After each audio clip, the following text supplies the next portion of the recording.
is Hannah. Michael. Roy. Friday.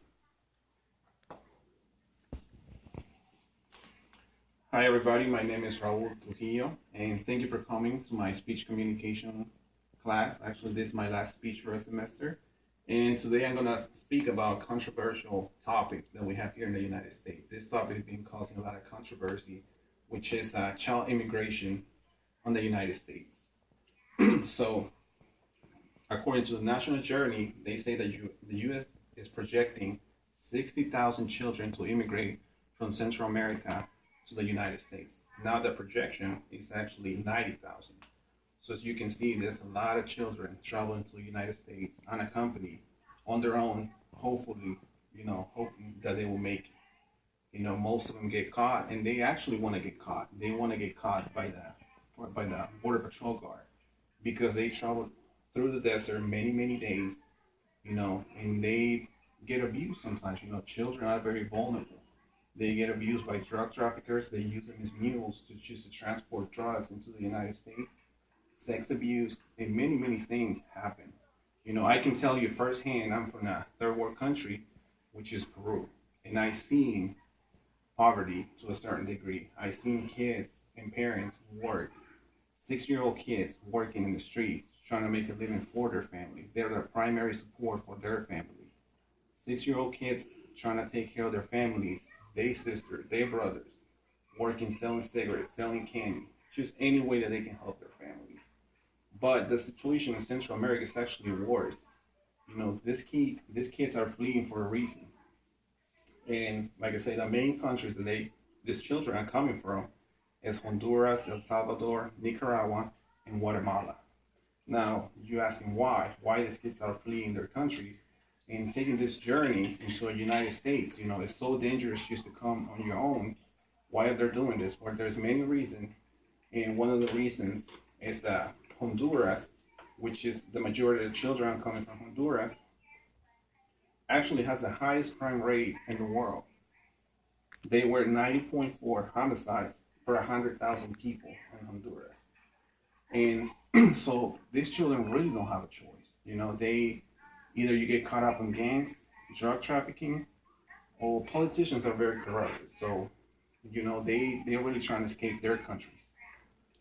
But the question is, who's making the decision for them to come to the United States? I mean, you as a parent, a father or mother, that'll be a really hard choice to send your kids on their own. I mean, that'll be the toughest choice that you'll have to face. Just send your kids unaccompanied, and hopefully that they will make it. Some parents actually were engraving their phone numbers, their familiar, siblings' phone numbers. Hopefully that they will make it and get caught by the Border Patrol, so they will have actually a way, so they will be recognized by somebody. A mother say, actually, if my daughter or son doesn't make it, hopefully I will get their bodies so they can have a funeral, a decent funeral. And after interviewing 404 children, 58% said actually that they made the decision on their own. I'm talking about 6-year-old children making a life and death decision. 7-year-old children making the decision to cross 4 or 5 different countries on their own.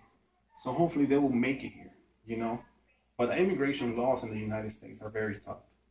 President Obama says that he wants to send a message that anybody that comes will be returned to their country. There will be it will be punished. They will enforce the law to the fullest. And U.S. now is actually overwhelmed because so many children traveling, they have to make more shelters for these kids. And there were some leaked photos that show that these kids are sleeping on the concrete. They don't have their basic needs. They barely have any food. We're talking about 900,000 children. They're sleeping on the floor. There's only 1 or 2 bathrooms for 1,000 children. So the United States trying to help them, but it's not enough. It's not enough for them to help them. And there's also another side of the argument that in an article by the New York Times, they say that it's actually a refugee crisis. It's not an immigration crisis.